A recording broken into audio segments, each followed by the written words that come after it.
Hi, good morning, and welcome to another practice session. Let's get started just doing a first third, and then I want to look at some of the places where square form and round form both have information that we need to be able to do Taiji with precision as well as good flow. So as you do this first third, just notice what it takes to be precise without coming to stops, without making sharp edges, and notice where the challenges are.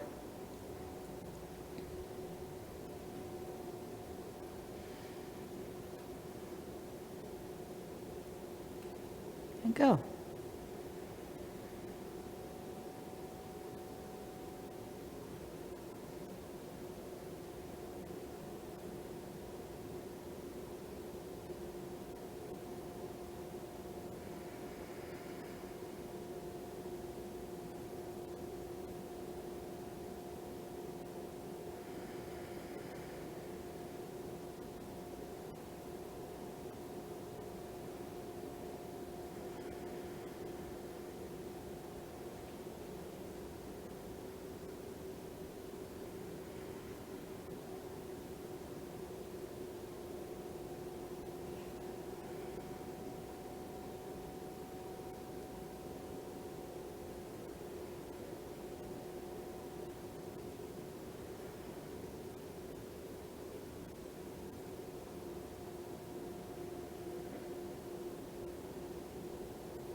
So the basic story of square form versus round form is you need the precision that comes from square form. You exactly where you want to be,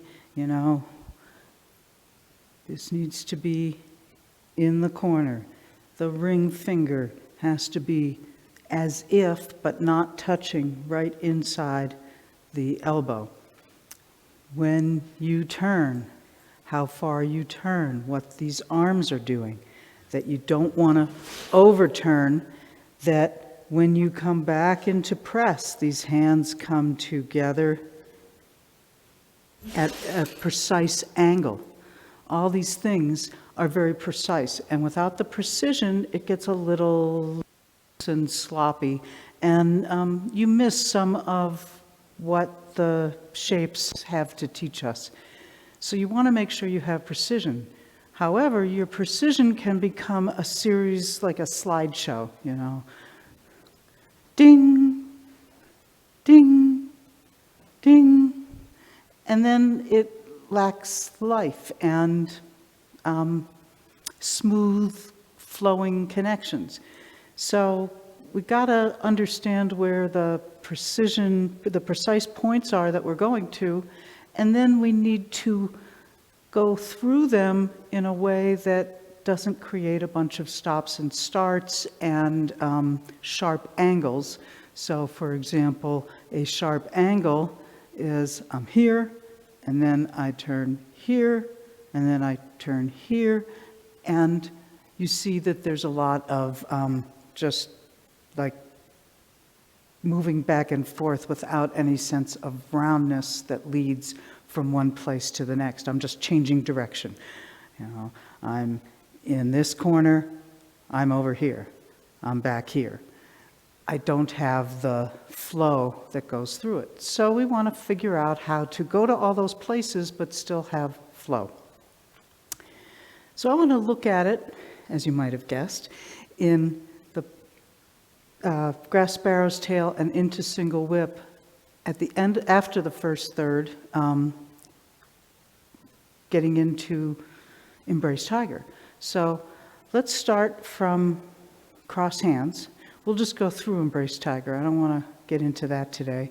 And then we can look at the grass sparrow's tail and into single whip, and then I'll give it to Lee, who's got some stuff to do with fist under elbow. So let's begin. I'll keep facing the same direction because then I'll be turning toward the camera in a minute. So sitting down, bending your hip joints, keeping the body upright, crossing your hands, and we're just going to flow through this to single whip a time or two to just get in place. So begin, shift and turn.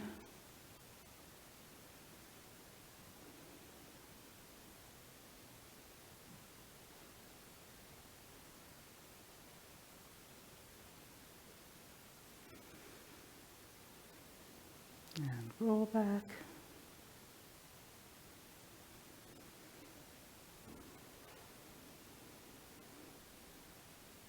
Press.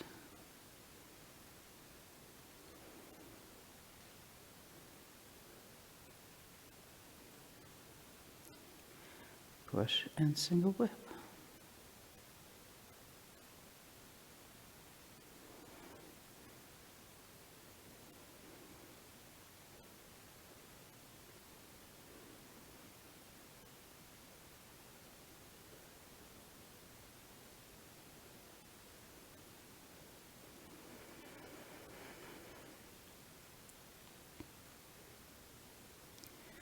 All right, let's do that much just again.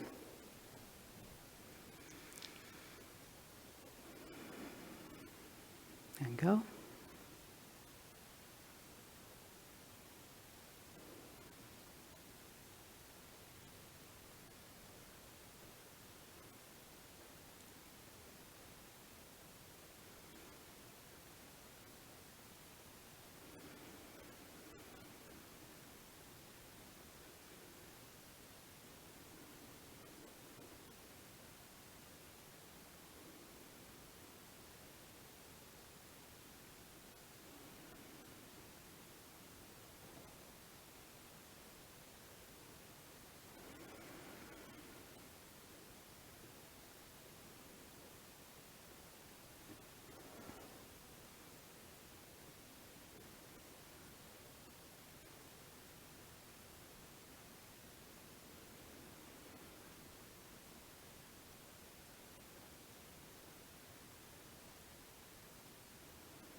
And rest your legs. So let's just step into Embrace Tiger so that we can look beyond that. So good 70-30 to the corner. Right foot in front. Right hand is palm up. Left hand like brush knee. And so the first thing that happens is you sit into your back leg. Your right arm comes up and your left ring finger comes palm up right by your right, inside of your right elbow. All the weight at this point needs to be in your left leg so that your right foot is empty. So just come back to Embrace Tiger and shift.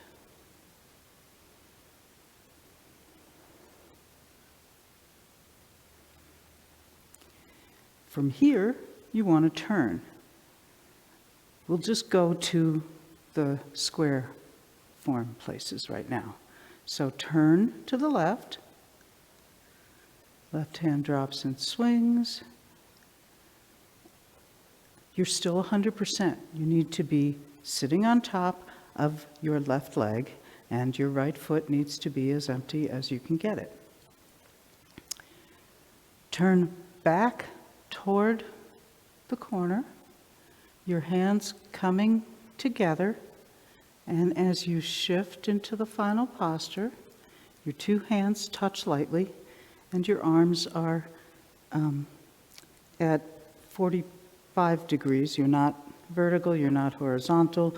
The elbows aren't dropped, but they're not held out, so you've got this, this angle going on both arms in both dimensions. And just stand here a moment. Come back to, just change your hands. It's the same footing, so that's a nice place to look because we're not stepping yet. And sit into the back leg. Here's checkpoint number 1. Turn, keeping all the weight in the back leg. Checkpoint number 2. Coming back to the current front, which is a corner, and hands come together gently. Checkpoint number 3. So rest your legs. So that's, important places that we go to. We know these places. This isn't new information for most of you. But we want to figure out how to make things stay alive and flow. And one of the things that can happen with doing these square form checkpoints is that it can become a little robotic. So we want to figure out how to keep things all moving together. So come back into the posture. And let's go through that again and see what it takes to make all that work with a flow. So sit into your back leg, hands come into position, and you turn. What's happening in your right arm as your left arm swings up?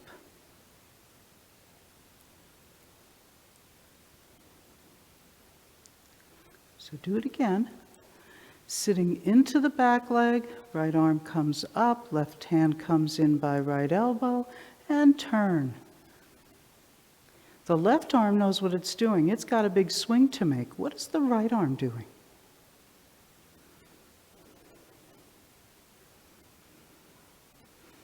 Rest your legs. So we had a class with Maggie where she made me realize that I was totally stuck on the square form.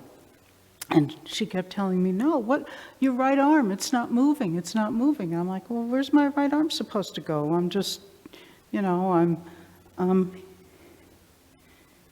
here, and then I come back. It's like, yeah, that it needs to move with the rest of your body. And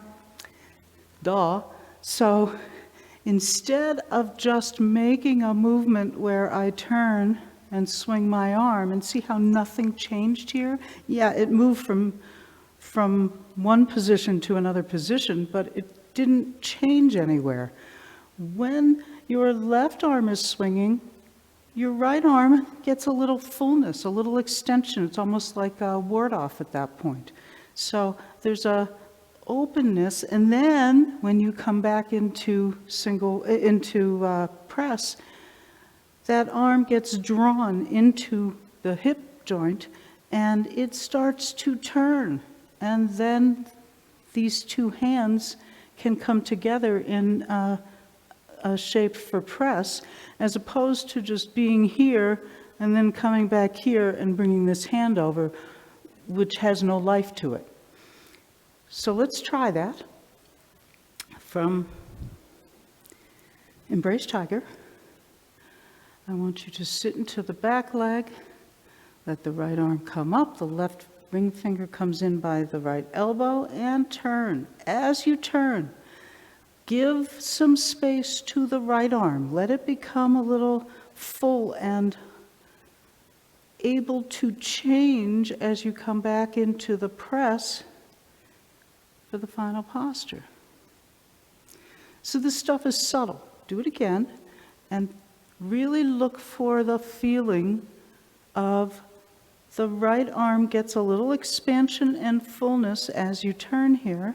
And then when you turn back, the elbow is being drawn toward your right hip joint so that the hands change orientation when they come together to press. And one more time.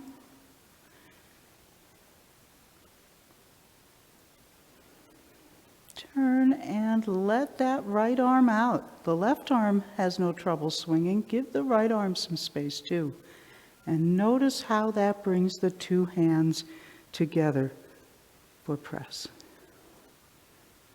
And rest your legs. So that's just one little example of places where we can hold on to things because we're trying to be precise and go to the next spot. And you still want to go to that next spot, but how you get there and what's happening, that's the round form that we're looking for. And it should feel a lot better. So let's do it again, and then let's look at what happens next.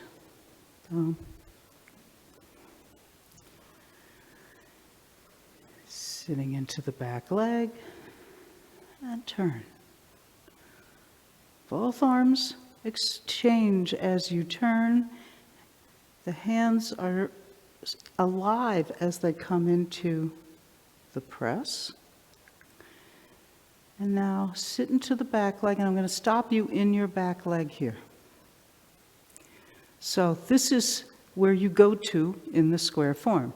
You need to be 100%, all your weight in your back leg, and you're getting ready to come forward and push. So there's not a lot to do there, and come back to 70-30 press, and just do this much a couple times. What happens when your hands come apart? You sit into your back leg so that you have all the weight in your back leg, and then you come forward for the push. Come back to press. Let's do checkpoints. So you shift to the back leg, hands turn palm down, and they separate, and all the weight goes to the back leg, and your hands come close to the body.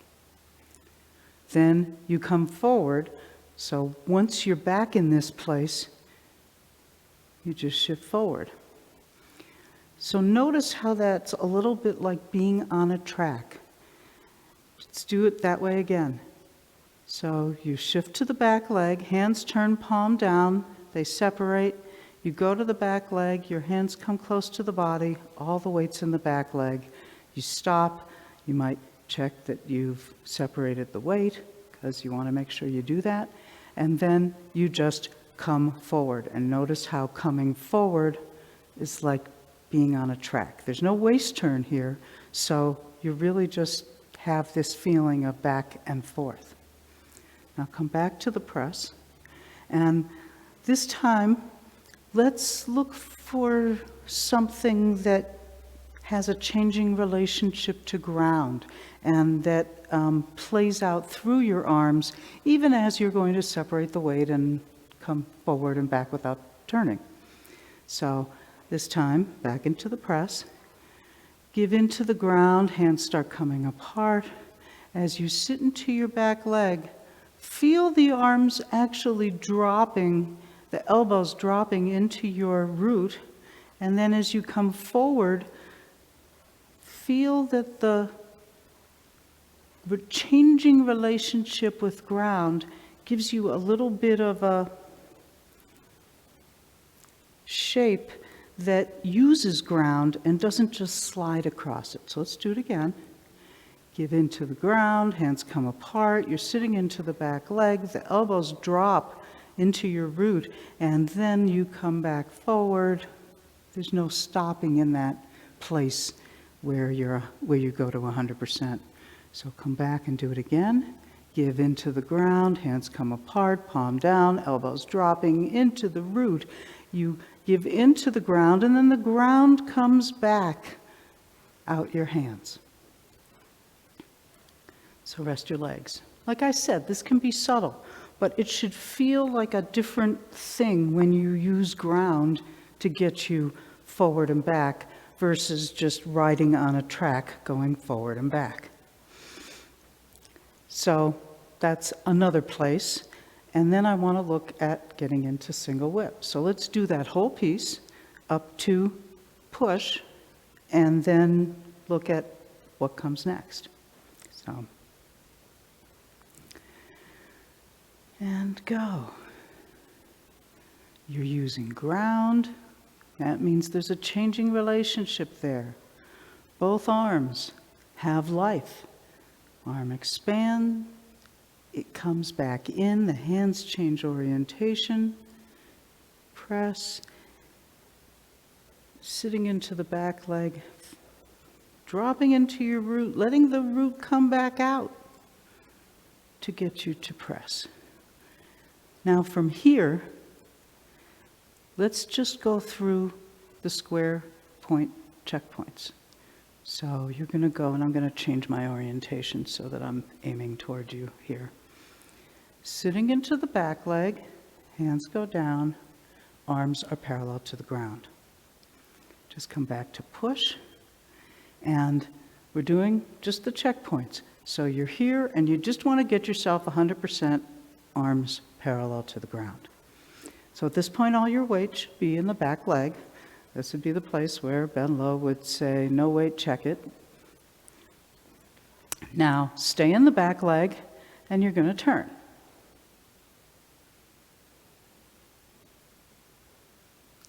So you can just turn back. Let's just do this much. Sit into the back leg and turn.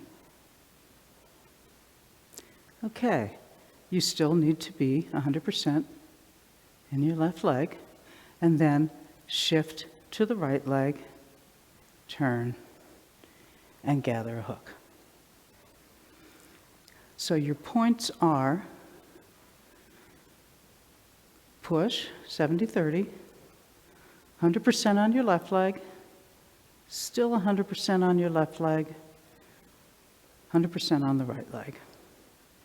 And you've got this, here's some more precision. You've got one fist width from your chest leads to where your hook hand is. The four fingers touch the thumb. The left hand has come underneath the hook hand, and you're all lined up for what comes next. Rest your legs.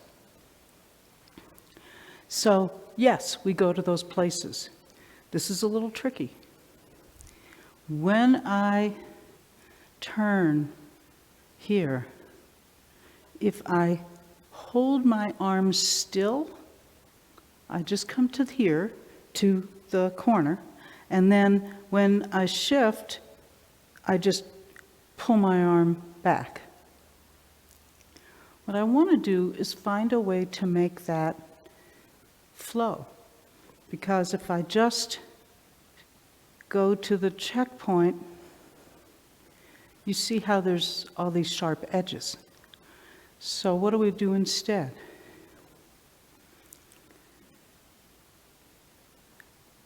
Turn, and there's I'm going to exaggerate right now, there's a little bit of a turning the corner in the hands as you shift to the right leg.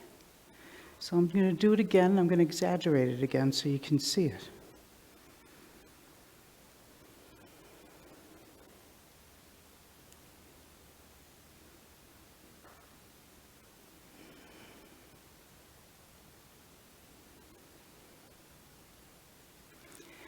So there's a little quality of turning the corner rather than reaching a point and then just coming back. So rather than having a sharp angle in what's going on, it has a little curly cue that brings it back around, almost a figure eight or something that turns the corner and makes it feel more flowing and round.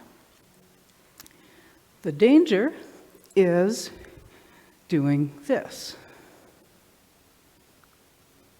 See, now I've pulled my shoulders off my hips are here, my shoulders are over there. I'm all twisted up. It's not twisted, but there's a little bit of momentum. The same way that when we were looking at this swinging arm between Embrace Tiger and press, or between rollback and press, that there's a little something changes in the arms that makes it feel more flowing and round and less restricted. So the same thing is going on here, that sitting into the back leg and turning, there's a little momentum that takes over. Now my shoulders and hips haven't left each other. It's not happening from the upper body, but you're not just holding rigid. When you think about checkpoints, it's easy to go rigid.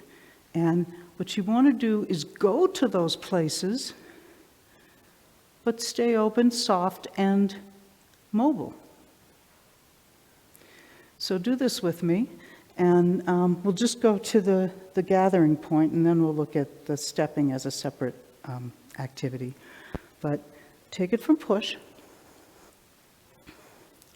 And shift. All the weight's in your back leg.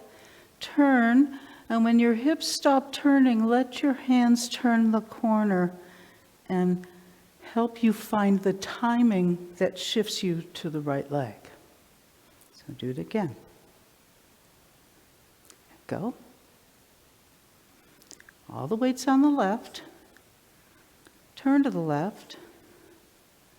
Catch that little wave as you shift to the right and bring the hook hand in. One more time.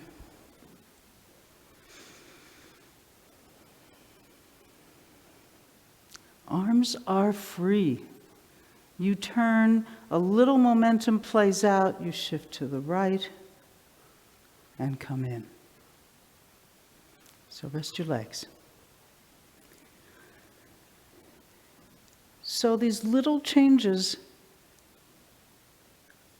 are part of what it means to start looking for the round form. Ben Lowe would always tell us, I teach you square form, you have to figure out how to make it round. So what we're looking at here is true all over the form. We could pick any part of the form to look at it. I want to look at one more thing, and I'm going to hand it over to Lee, and that's how we step to get into single whip. So now I'm going to face this corner and come into this twist, the turning place. You gather, let it turn the corner, bring everything back in, send the hook out. Now this is the next place I want to look at. When we do square form, it's really tempting to just hold your left hand still and reach to step, because it's a big step, and then when you start to shift, you bring the arm up. So that's fairly held. Do that with me once so that you feel the feeling of not changing the left arm. Go. So we can do this whole thing square if you want. Come into the right leg, drawing in your hook, extending the hook, and now left arm, actually left and right arm both, kind of stay static. And you step for this big step, and then as you shift, the left arm comes into play, and you complete the move. Now let's do it in a way that keeps things alive, moving, responsive to your changing relationship to ground and all that other stuff. And go.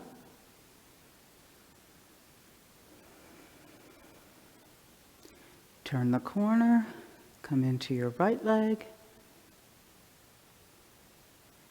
extend the hook. Left arm is alive. As you step, it's changing. It's reflecting your step and movement. Let's do that one again.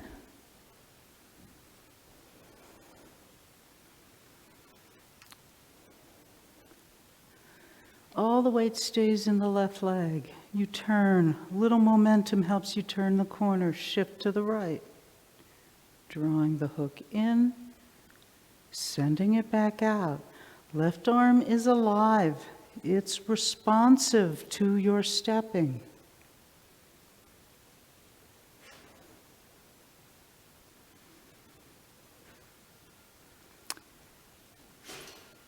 And let's just put that whole piece together, and then Lee can take it over from there. So let's take it from cross hands. With precision and roundness.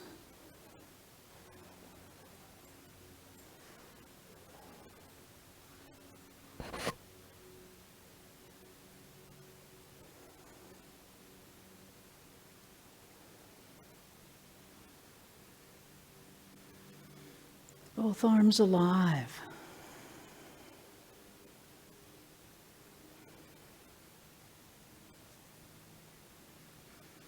Giving into the ground, letting the ground come back out.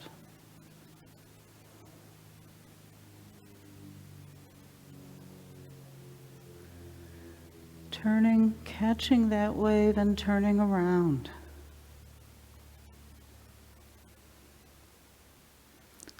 Left arm is alive and responsive.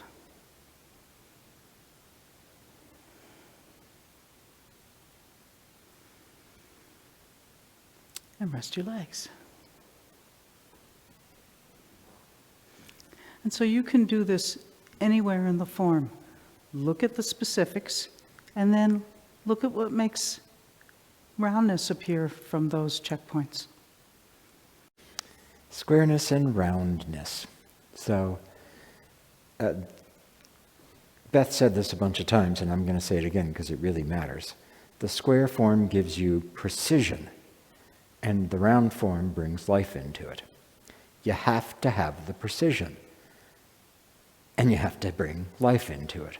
And so we see, and this is something we work on ourselves all the time, so we see it in ourselves, and we also see it in other people. I see people who never did the square, and so their forms are kind of sloppy and mushy, and it may be beautiful and flowing, but there isn't the exactness that the square would bring. And then we see people, and I see it in myself when I've been really focusing on the postural details, we see people who become robotic. And so there isn't any life there. And so we want to, get the best of both worlds. One of the things about square is squares are defined by the corners. And so you want to know exactly where that corner is, and you want to know exactly where the other corner is, and then you just get between them in the simplest possible way, the straight line on the edge of the square. Round form is defined by, so the square form is the what. I'm going from here to there, and I want to understand precisely what all of the things about this corner are, and then precisely what all of the things about that corner are, and that's what I'm worried about. I just get between them. Round form is about the how. So you know you're going from point A to point B, but how do you get there? What changes do you have to make inside? And so square form is often a simplification, where you're only moving one thing at a time. You hold the rest of the body rigid. You try to do that with as least force as possible, but you hold the rest of the body rigid and you make one change. So let's look at the push into the single whip hook again, just to see that. So do that with me and start from push towards one of the corners. And sit back. We're going to do square. Sit back, and as you do that, you're moving your torso and you're dropping your arms. Now turn, and everything moves together, hands and foot. And so the precision is that when you get as far as you can turn, you can check, am I still separated? Are my hands directly in front of my shoulders? Are my shoulders directly over my hips? Is my nose aligned with my belly button? And so you know all that stuff is true. So do it again. Come back to push, square. Sit back, hands and torso moved. Now move hands and feet in lockstep. Okay, we reached point B. Now we're going to go to point C, which is the hook. And so what you do is you shift into the right, you turn, which brings the hands together, and then you gather, which makes the actual hook. Right, so watch me one time as I do this. I sit back. Now watch how my right hand and my right foot move together. Then I shift. As I shift, the hands change. Look at my right forearm here. It's parallel to the ground. I turn, and as I turn, I gather the hook. That turn, by the way, is one that people often miss. They don't turn more to the right. They just shift and gather the hook. So I'll do that once more so you can see the pieces. I sit back. Right hand and right foot move together. I shift. The left hand moved underneath the right. The right forearm is parallel to the ground. I turn. I gather the right hook. And so you see while that's going on, I'm really only moving one or two things at a time. I sit back. I move my torso and my forearms. I turn. I'm just turning the waist. Nothing else changes. I shift. My left hand moves. My right hand moves a little bit, but not much. I turn, my right fingers gather, and the left hand didn't do anything. It didn't change at all there. So that's the simplification, where I'm going from one corner in the square to the other corner in the square, and I'm doing it in the straightest possible, most simple line. So the answer to that, of how do I get from A to B, is I go from A to B. There's nothing happening internal to make that happen. I'm all focused on the corners. When I do round, I sit back and I turn, and as I turn, the turn itself plays out through my body. Notice that my right foot hasn't started turning. And then the right foot turns. I sink and the hands drop. I shift. Look at the angle of my right forearm as the left hand comes under it. And then look how the right arm is changing as it actually gathers the hook. So look at all those changes again. You'll see that as I turn, my right foot doesn't turn right away because it takes time for that motion to play its way out into the foot. If I'm asking the question of how do I turn the foot rather than the square form question of where does the foot turn to, then I have to figure out how to turn the foot without using force. And when I do it without using force, it takes a little while for this turning of my waist to make the foot turn. When I want to change directions, I've gotten to point B, the second corner of the square, and I know I'm going that way, but that's a sharp angle. And so how do I change directions? I gather down into the ground. There's Beth's curly cue, and then I let that take me to the shift, and look how my right forearm now is actually slightly angled down. This lets me have the elbow strike out the right elbow. And then I continue following that motion, and it makes the gather. So I'll do it once more, and you can watch, and then we'll do it together both ways. Sitting back and turning, the turn plays out, gathering into the left foot, coming back from the ground, gathering into the right foot. A lot more change. My left hand changes. My right forearm goes through all this stuff. Now, don't memorize the shapes I just made. That's to take round form and turn it into a more complicated square form. Oh, okay. I sit back. I start turning. After 20 milliseconds, I turn my right foot. I drop my hands. I angle my right forearm. I turn. I drop my right forearm. You're just making more complicated square form. So what you want to do is figure out, what do I have to do inside so that those changes happen? How do I go through the corners of the square form? So let's do it together, and then we'll look at this in fist under elbow. So, square form first. Sit back. Okay, simplified. Just turn right foot and right hand together. Reach the other corner, check your checkpoints. Shoulders over hips, nose over belly button, hands in front of shoulder, weight 100% in the left foot. Now, shift to the right, drop the left hand, turn to the right, gather the hook. Right, so that's a lot easier to talk through because I only have to say one thing at a time. Round. Push. Release down into the ground on your front foot. Follow that motion into the back. Turn the waist. Allow that to play out through the hands and foot. Feel the ground in your left foot. Feel the ground come back up through the body. And gather. As a result of that, you've shifted and turned to the right. So that's round form. How did I get between those checkpoints? Square form's all about the checkpoints. And don't cheat in square form. Beth talked about the first thing that happens here, where you turn and then you want your hands to go farther. So you twist the upper body or you just move the arms. The other cheating that happens is people end up in the right foot already here because they see the teacher or somebody turning farther than they are, and so they lose the square form checkpoint.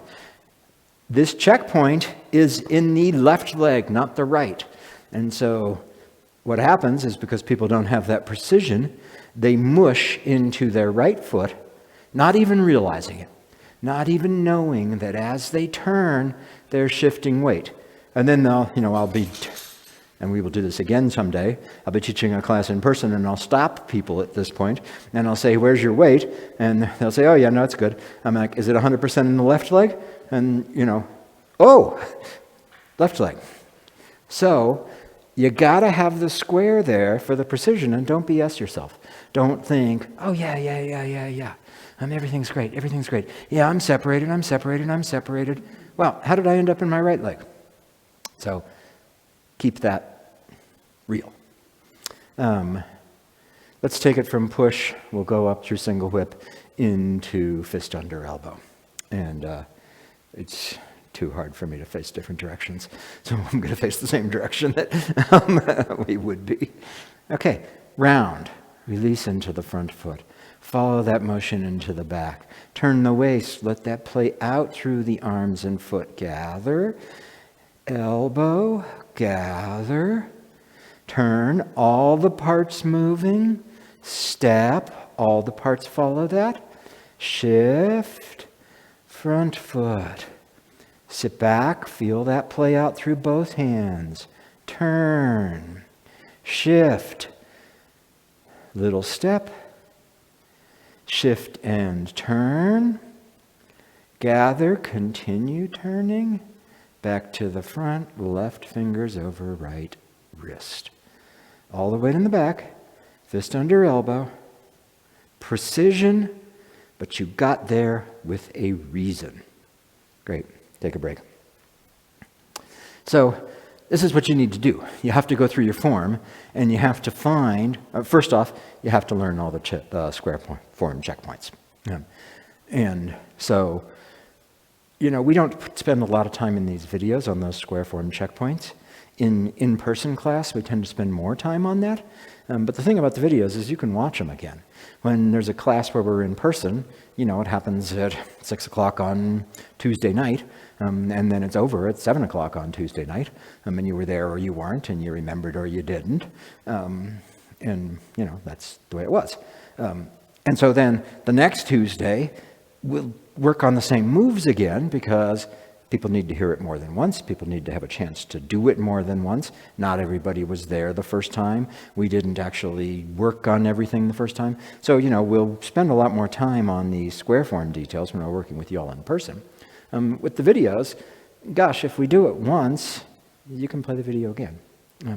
You don't have to have us working there with you to go through those details.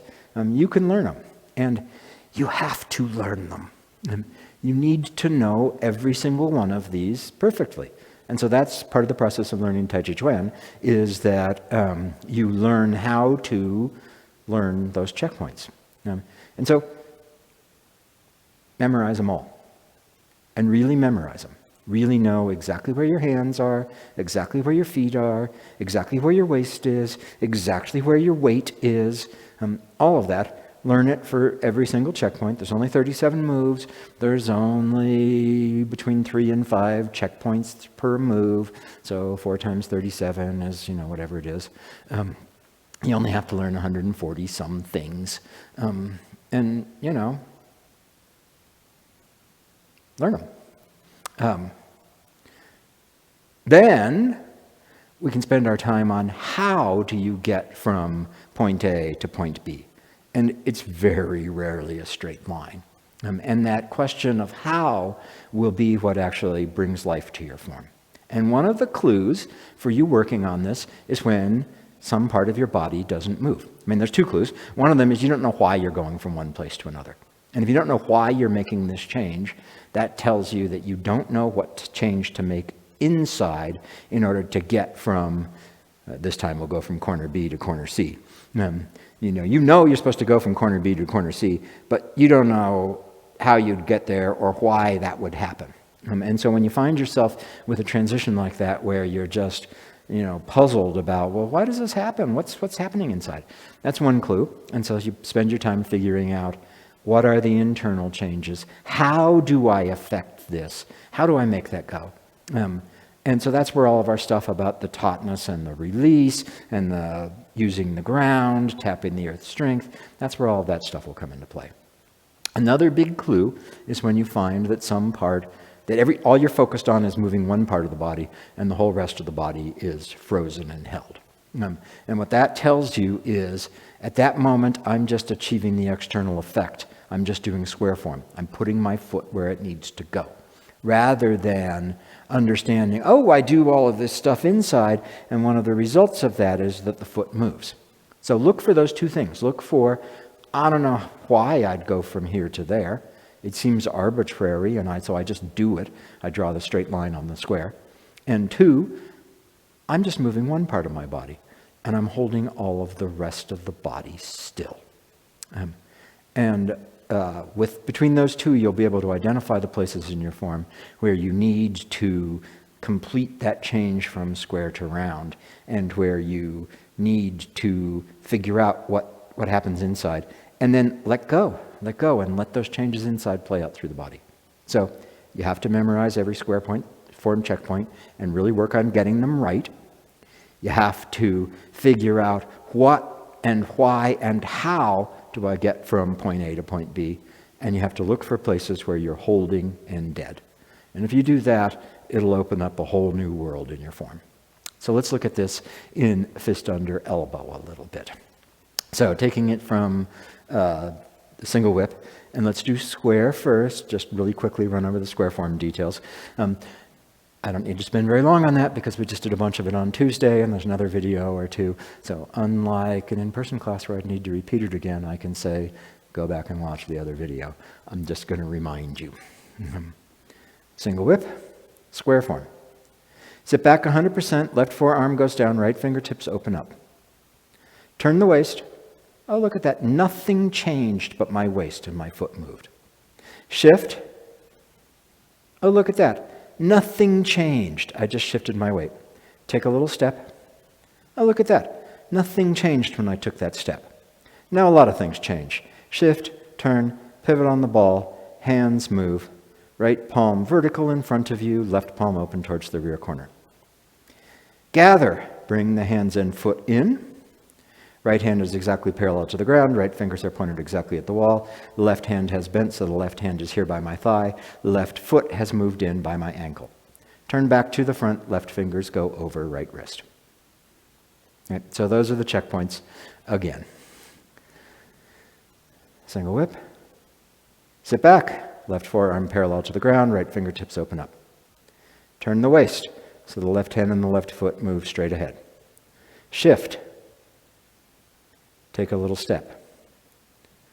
Shift, turn, pivot, hands change. Waist is in the corner. Bring everything in, waist is still in the corner. Make sure the right hand is exactly parallel to the ground, the right fingers are pointed exactly at the wall. The left hand has bent so the fingers are here by your thigh. The left foot has come in by the ankle. The waist is still in the corner. Turn back to the front. Fist under elbow. Final posture in fist under elbow. The fingertips are right to your center line. The forearm is not vertical. It's not over to the side. It's angled. The right arm, the fist is directly underneath the elbow, as if touching but not leaning on yourself. The right forearm is not parallel to the body but is angled out slightly from the body. The left foot is on the heel. If you brought it back, it would just miss the heel of the right foot. All the weight is in the back. So that was whatever it is. 1, 2, 3, 4, 5, 6. So 6 checkpoints that you have to memorize on your way into fist under elbow. Fist under elbow is a complicated one. So memorize them. Now notice that when we did that, a lot of things aren't moving, right? I sit back, and now when I turn, I just turn. So my left arm did not change relative to my body. There's no change at all happening in the shoulder. My left hip did not change relative to my body. There's no change happening at all. When I shift, I just shift. Left arm didn't change, right arm didn't change. Yeah, I put weight in the front. When I take a step, nothing happens, right? I just move my foot. So that's a sign that that's square form. I'm only moving one thing at a time. And I haven't said anything about the how as we did that. So let's look at a few of these. So from single whip. First thing you do is you feel the ground and now allow the ground to come through your body, and that moves you back, changes the two hands, separates the weight. Now this one's a little bit harder, so I'm not going to worry about it too much as you turn.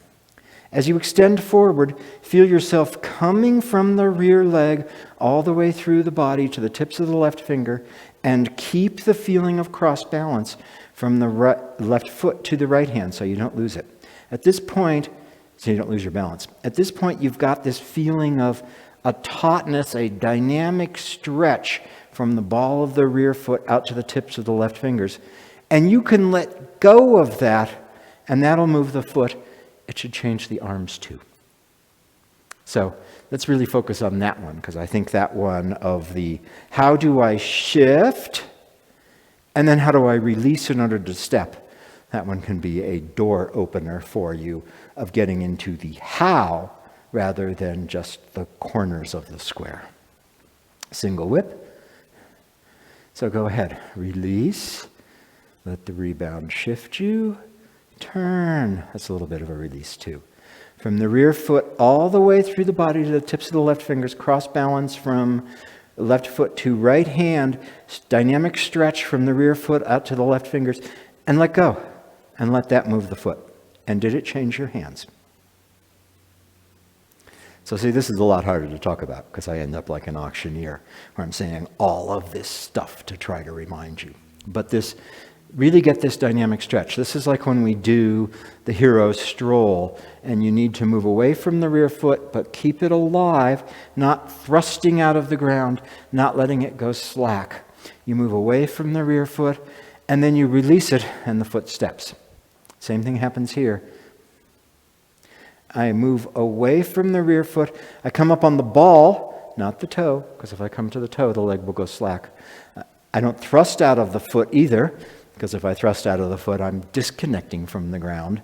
But I let myself lengthen rear foot all the way through to the front hand.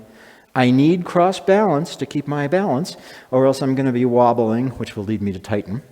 So I have this rear ball connected, and then I release, and that release should play out through the whole body. It's not big, right? But see, you can see it happen in my arms.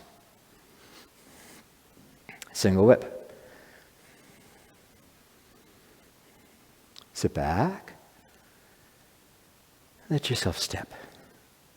From the ball of the rear foot all the way out to the tips of the left fingers, dynamic tautness. Release. Little step. The step just happens. Again.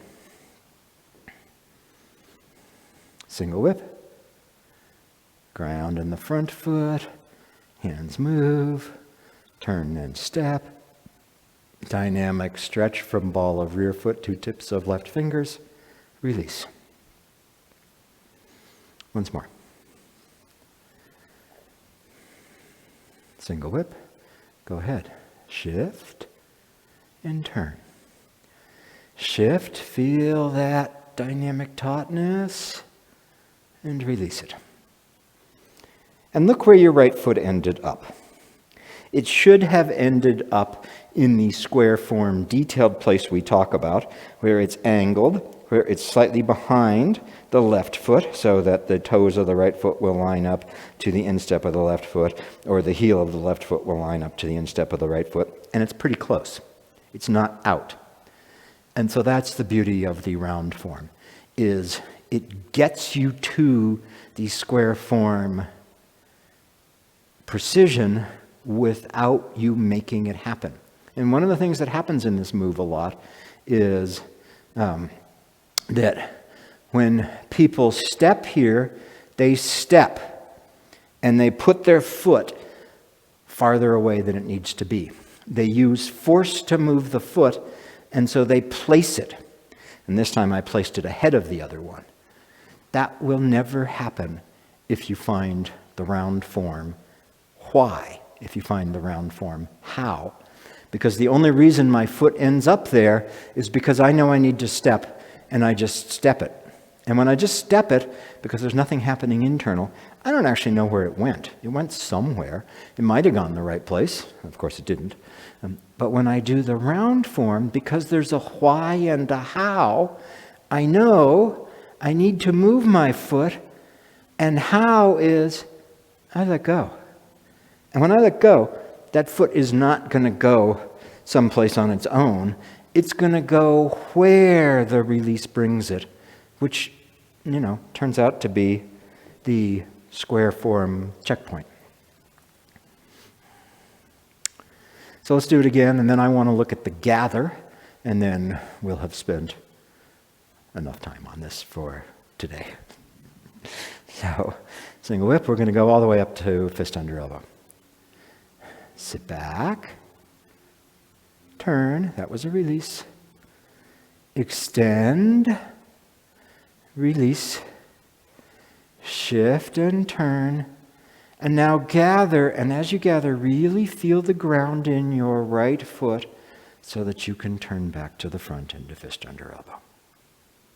Okay, and so watch me one time with this. I'll do it square and I'll do it round. And really look at the direction that my waist is turning and look at the places that my hands are going. So square.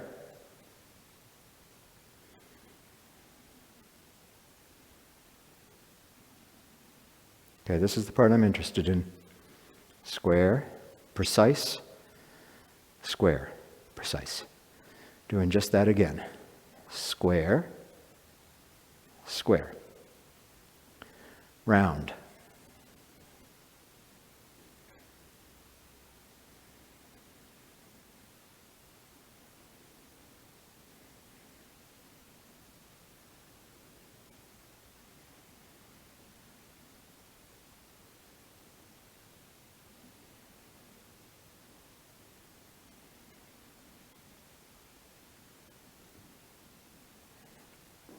So, one of the things that tells you is that in the round form, when I'm figuring out how and why, I'm making a series of changes inside. The places where one gesture ends and another begins, where one internal change reaches its completion and then another internal change begins, are not necessarily the corners. So the corners of the square are not necessarily the places where you change from one gesture to the other. A simple one, sitting back and roll back. As I turn here, so roll back, here's one corner, here's the other corner, and there's more gestures in there. I'm turning, and now right about here, I make a new gesture, and right about here, where my forearm is still down towards the ground, I make a third gesture that brings me around the corner. So I get to precisely the square form checkpoints, but I do that by releasing, filling, turning, coming back towards the front, and shifting. And so the places where I move from one set of internal changes to another don't necessarily align with the corners. So fist under elbow. When I've gotten to this point, now I'm going to gather, and as I gather, I keep turning to the left. And then seamlessly, that takes me back to the right. So it's not just angled, it's sink down into my rear foot and then let the ground come back up and out to get to the final posture. So there's more going on in there.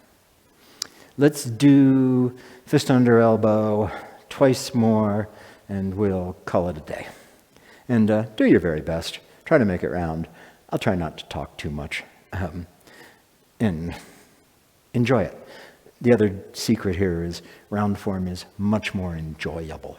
So you got to do the square work to know where you're going, but it's a lot more fun to do Tai Chi if it's round. So single whip, and go ahead.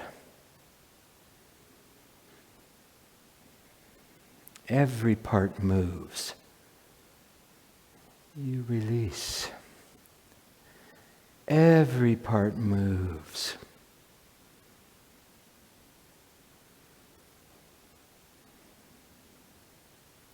I lied. I said I wasn't going to talk, but I want to remind you to keep everything changing as you go through there.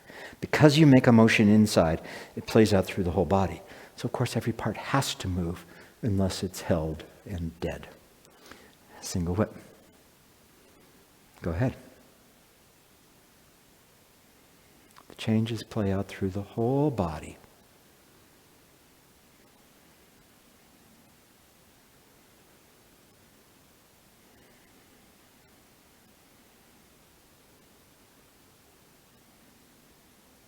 Great. So, memorize the square form details and work on them till you get them. Look for places where you don't know why or how you're making a change and figure out what the internal change is that can affect that. Look for places where you're simplifying it by freezing and locking parts of the body so you can do something like a difficult step. And soften those. So you just keep working that. And it'll be more fun. And we are all set. We'll look forward to doing this with you all some more soon.